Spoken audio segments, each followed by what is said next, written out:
Good morning. DVS परिवार की तरफ से आपका मैं स्वागत करता हूं।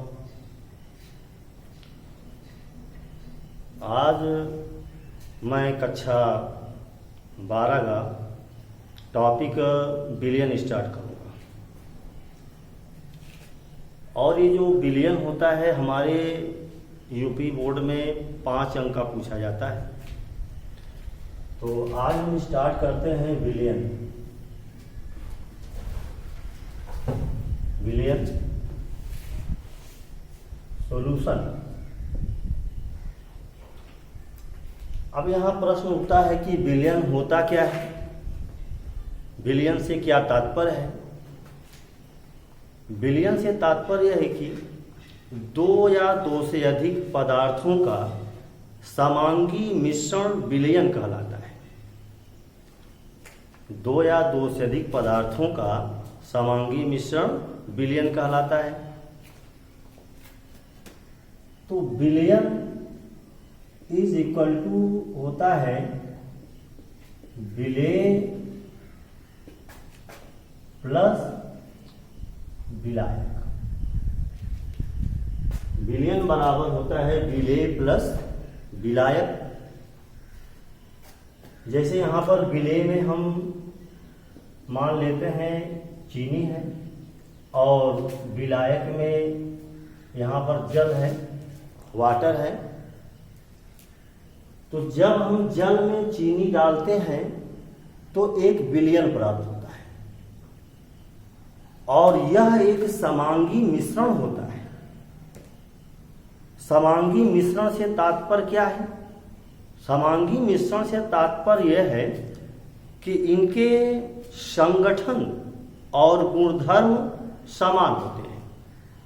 समांगी मिश्रण से तात्पर्य यह है कि इनके संगठन और गुणधर्म समान होते हैं।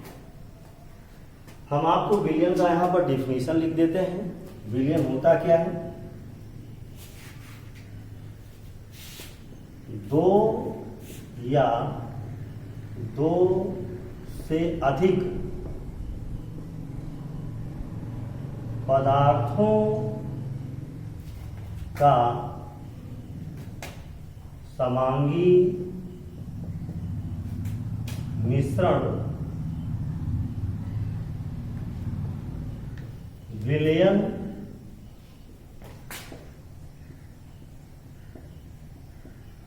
कहलाता है। ये हमें लर्न कर लेने हैं कि 2 या 2 से अधिक पदार्थों का समांगी मिश्रण विलयन कहलाता है। विलयन में एक विलेय होता है और दूसरा विलायक होता है। अभी हमने बताया कि विलेय में चीनी या नमक होता है और विलायक में वाटर होता है। तो यहाँ पर विलयन एक द्विअंगी विलयन होता है। जो विलयन होता है यह एक द्विअंगी विलयन होता है क्योंकि इसमें विलेय भी होता है और विलायक भी होता है, इसीलिए इसको हम द्विअंगी विलयन कहते हैं।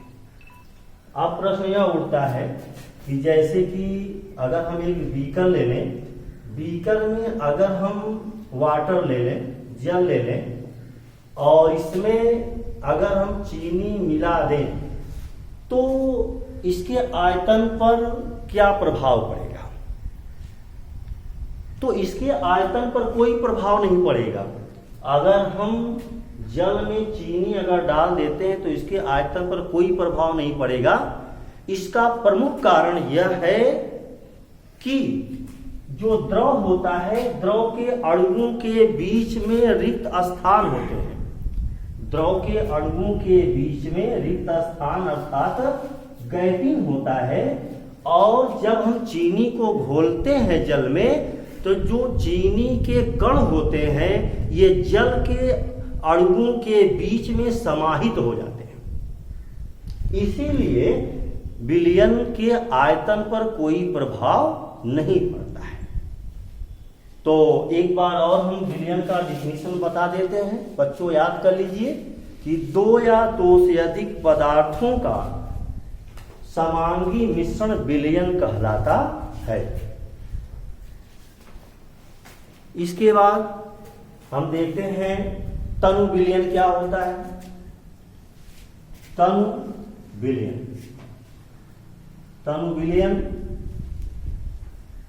डाइल्यूट सॉल्यूशन, तनु विलयन क्या होता है? इसको हम DIL लिख सकते हैं। तो तनु विलयन होता क्या है, तनु विलयन की डिफिनीशन क्या होती है, हम इसके बारे में चर्चा करेंगे। अभी हमने आपको विलयन का परिभाषा बताया, डिफिनीशन बताया। तो तनु विलयन से तात्पर्य यह है कि ऐसा विलयन जिसमें विलेय की अपेक्षा विलायक की मात्रा अधिक हो, उसे हम तनु विलयन कहते हैं।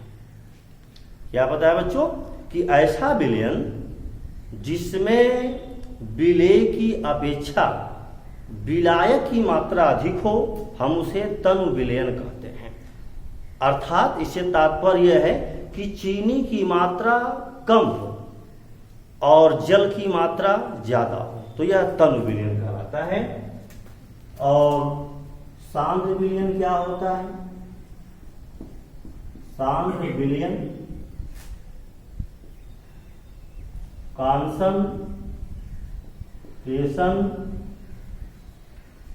सॉल्यूशन, शॉर्ट में इसको हम CONC लिखते हैं। तो सांद्र विलयन से क्या तात्पर्य है?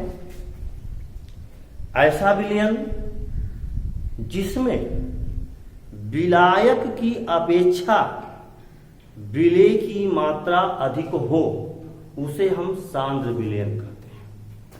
कि ऐसा विलयन जिसमें विलायक की अपेक्षा विलेय की मात्रा अधिक हो, उसे हम सांद्र विलयन कहते हैं।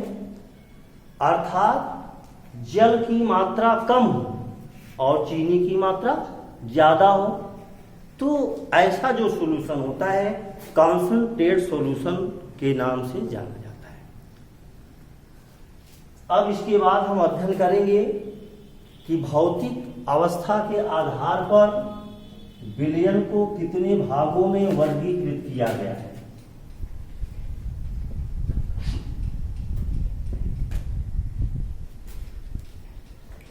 तो हमारा टॉपिक है भौतिक अवस्था के आधार पर विलयन का वर्गीकरण। भौतिक अवस्था के आधार पर विलयन का वर्गीकरण, यह हमारा टॉपिक है। तो भौतिक अवस्था के आधार पर विलयन को 9 भागों में डिवाइड किया गया है। भौतिक अवस्था के आधार पर विलयन को 9 भागों में डिवाइड किया गया है। तो यहाँ पर हम यह देखना चाहते हैं कि वह 9 पार्ट कौन कौन से हैं। तो यहाँ पर स्टेट ऑफ सोलूट, सोलूट मीन्स होता है विलेय, और state of solvent, solvent means होता है विलायक, और यहाँ पर एग्जाम्पल है। तो पहला होता है सॉलिड, और ये हो गया सॉलिड, और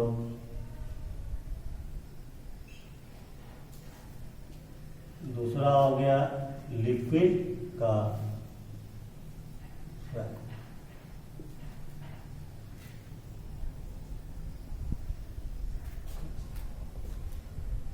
तो सॉलिड, सॉलिड, लिक्विड का सॉलिड, और गैस सॉलिड।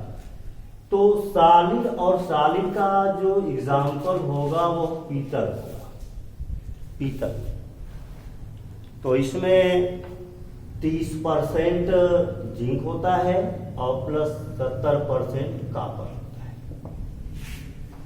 तो पीतल सॉलिड और सॉलिड का एग्जाम्पल है। इसके बाद लिक्विड सॉलिड, इसका एग्जाम्पल पारा सोडियम अमलगम।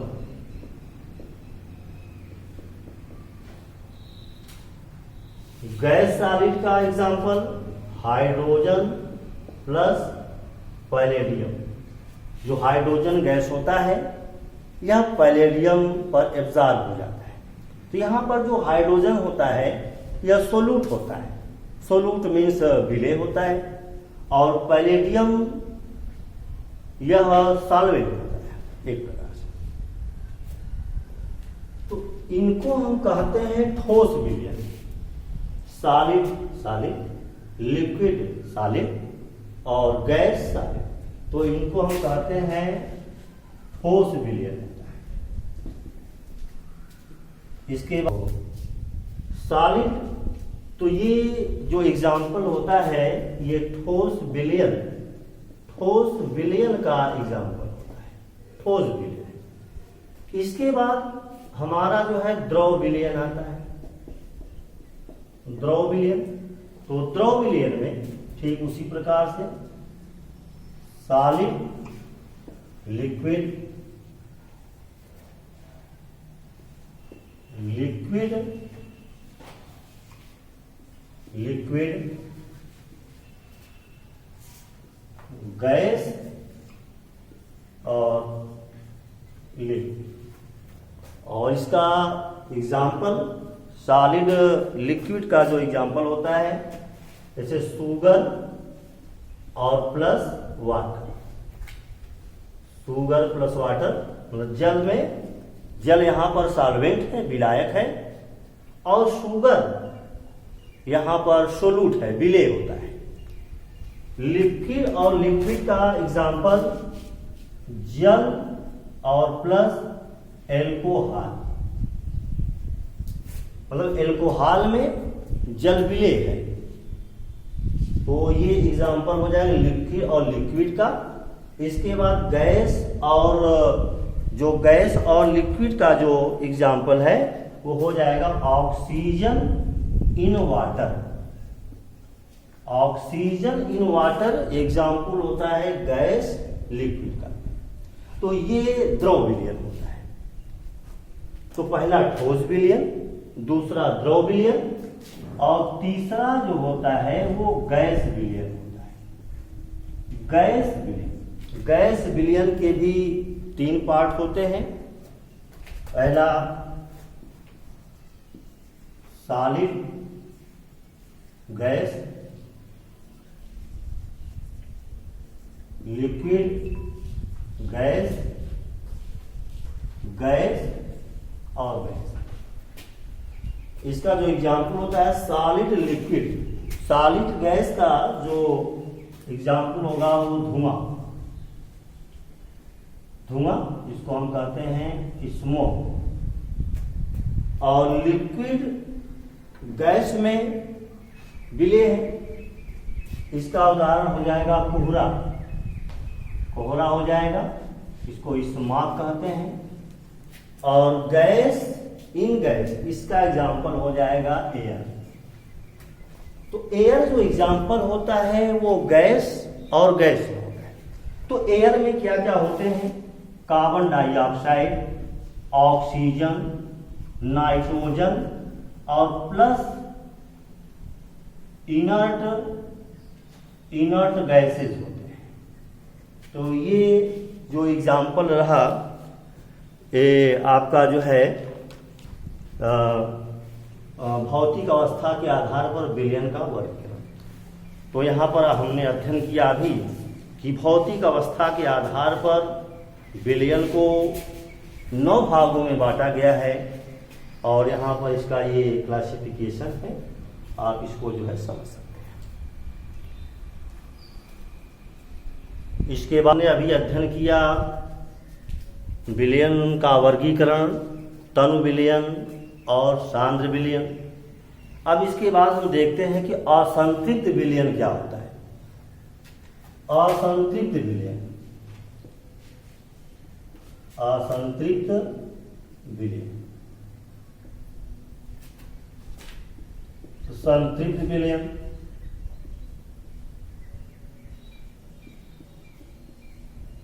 और अति संतृप्त विलयन, unsaturated solution,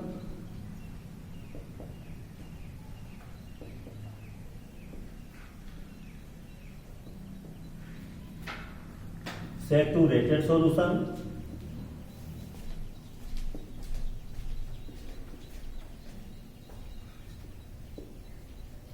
super saturated solution.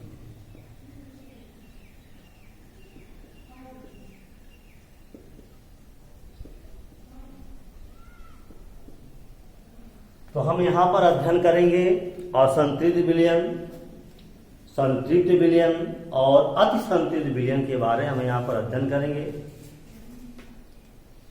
तो देखिए, जैसे कि हम एक बीकर लेते हैं और इस बीकर में हम वाटर लेते हैं,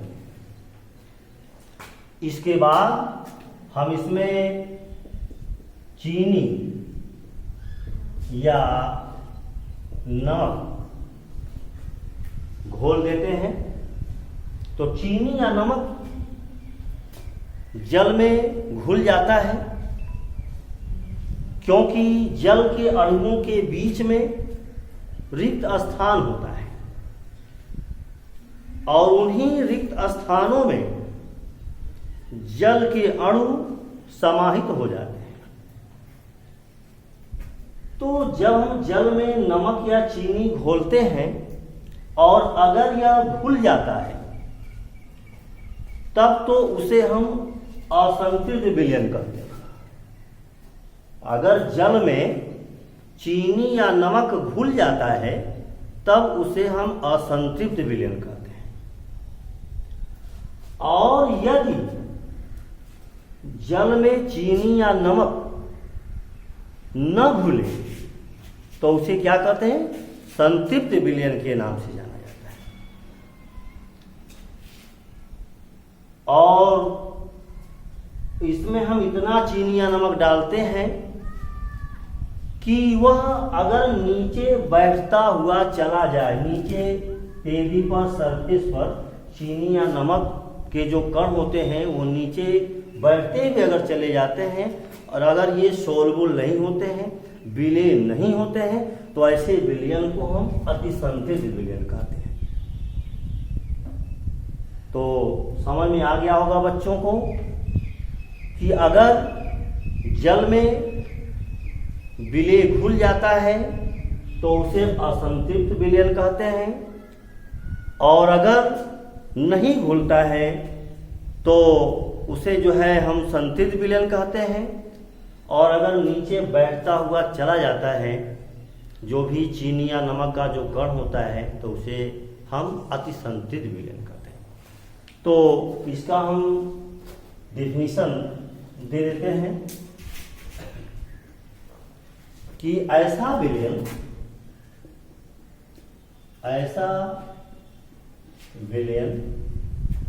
जिसमें किसी निश्चित ताप पर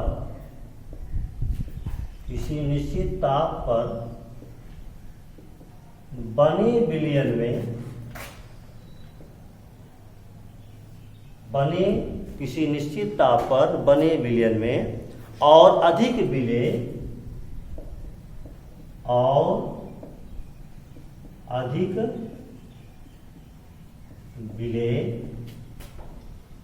घुल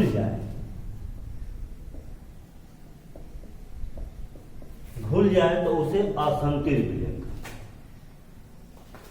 और संतृप्त विलयन क्या होता है?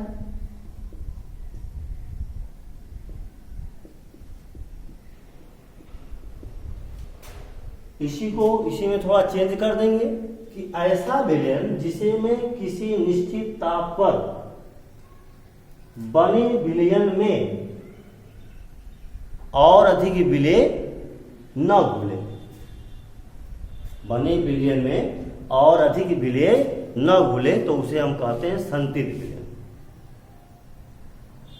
और अगर यह बिल्कुल से घुले ही नहीं और नीचे अगर बैठता हुआ चला जाता है तो ऐसे विलयन को हम अतिसंतित विलयन के नाम से जानते हैं। तो ये तो रहा असंतित विलयन, संतित विलयन और अतिसंतित विलयन। इसके बाद हम अध्ययन करेंगे विलयनों की सांद्रता व्यक्त करने की विधियां, और ये काफी इंपॉर्टेंट है। विलयनों की सांद्रता व्यक्त करने की विधियां हमारा जो टॉपिक है, विलयनों की सांद्रता व्यक्त करने की विधियां।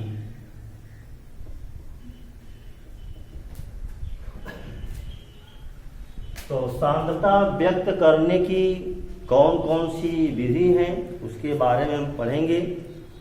तो पहला है विलयन का भार प्रतिशत। विलयन का भार प्रतिशत, percentage by wait, percentage by, इसको हम W/W से भी डिनोट करते हैं।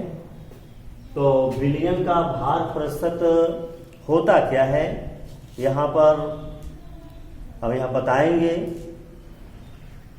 कि जैसे कि अगर 100 ग्राम विलयन में जो विलेय का कण उपस्थित होता है उसे हम जो है विलयन का भार प्रतिशत कहते हैं। हमने यहां बताया कि 100 ग्राम विलयन में उपस्थित, 100 ग्राम विलयन में उपस्थित विलेय के ग्रामों की संख्या, उपस्थित विलेय के ग्रामों की संख्या को भार प्रतिशत कहते हैं। भार प्रतिशत 100 ग्राम विलयन में उपस्थित, 100 ग्राम विलयन में विलेय के ग्रामों की संख्या को भार प्रतिशत कहते हैं। जैसे हम मान लें कि 10% ग्लूकोज है, तो 10% ग्लूकोज से तात्पर्य यह है कि इसमें विलेय की मात्रा, विलेय की मात्रा W = 10 ग्राम है। विलेय की मात्रा 10 ग्राम है। और चूंकि हम जानते हैं कि विलयन बराबर होता है विलेय प्लस विलायक होता है, तो विलायक की मात्रा कितनी होगी? 10% मतलब 100%, 100 है, तो 100 में से हम 10 माइनस कर लेंगे, तो जल का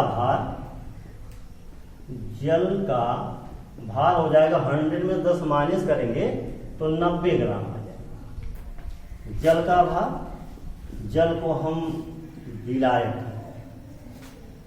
तो 10% ग्लूकोज से तात्पर्य यह है कि इसमें विलेय की मात्रा अर्थात जो ग्लूकोज होता है यह 10 ग्राम है।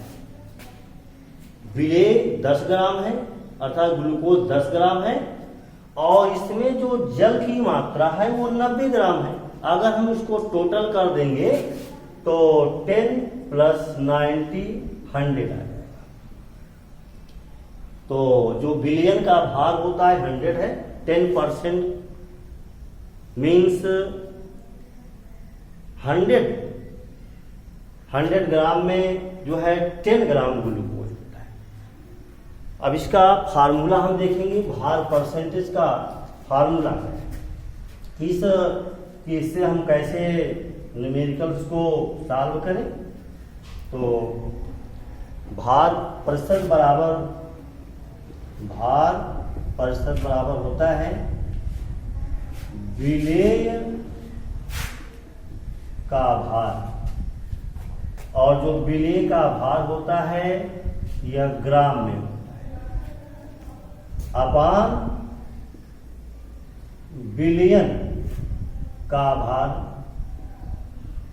और ये भी ग्राम में होता है, और मल्टीप्लाई। तो ये हमारा फार्मूला रहा कि भार प्रतिशत बराबर विलेय का भार बटा बिलियन का भार मल्टीप्लाई 100।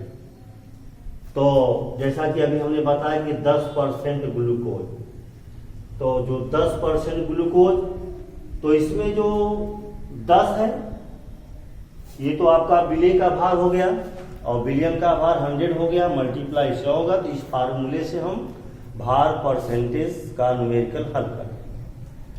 नहीं तो आगे जब हम अंकित प्रश्न बताएंगे तो वहां पर हम इन सभी न्यूमेरिकल को टोटल हम सॉल्व करा देंगे। इसके बाद अगला टॉपिक है विलयन का आयतन प्रतिशत।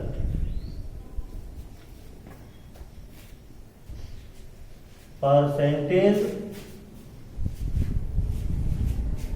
बाई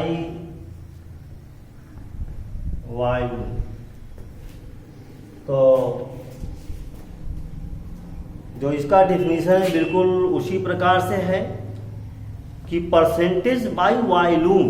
तो यहाँ पर जो दिया है ये वॉल्यूम दिया गया, वहाँ पर परसेंटेज बाई वेट दिया रहता था। तो यहाँ पर जो इसका डेफिनेशन हो जाएगा 100 मिली बिलियन में उपस्थित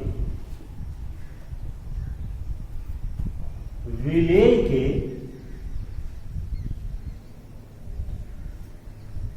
मिलीलीटरों की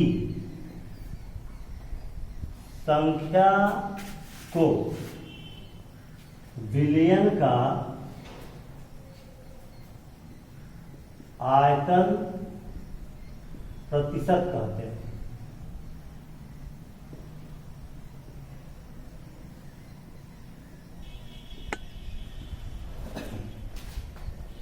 तो भार प्रतिशत और आयतन प्रतिशत में थोड़ा सा डिफरेंस है। वहां पर हम ग्राम में लेते थे और यहां पर हम जो है मिली में ले लेंगे, मिलीलीटर में ले लेंगे। डेफिनेशन उसी प्रकार से बनेगा, हमें इसको बहुत ज्यादा लर्न करने की आवश्यकता नहीं है कि 100 मिली बिलियन में उपस्थित विलेय के मिलीलीटरों की संख्या को ही हम क्या कहते हैं, बिलियन का आयतन प्रतिशत कहते हैं। फार्मूला बिल्कुल उसी प्रकार से होगा, बिलियन का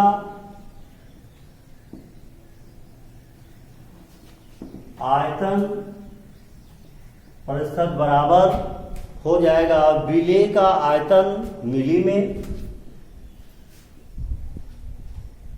विलेय का आयतन मिली में अपान बिलियन का आयतन मिली में और मल्टीप्लाई। तो इस प्रकार से ये फार्मूला रहा, बिलियन का आयतन प्रतिशत बराबर विलेय का आयतन मिली में अपान बिलियन का आयतन मिली में मल्टीप्लाई 100। तो भार प्रतिशत और आयतन प्रतिशत में थोड़ा सा डिफरेंस है। इसमें भार ग्राम में होता था, यहां पर आयतन मिली में है। बाकी फार्मूला बिल्कुल सेम है। इसका एग्जांपल दे दें, 25% एल्कोहल, 25% एल्कोहल से क्या तात्पर्य है? 25% एल्कोहल से तात्पर्य यह है कि एल्कोहल यहां पर 25 मिली है, 25 मिली है। और जल 100 में से हम 25 माइनस कर देंगे, क्योंकि बिलियन का आयतन 100 मिली होता है।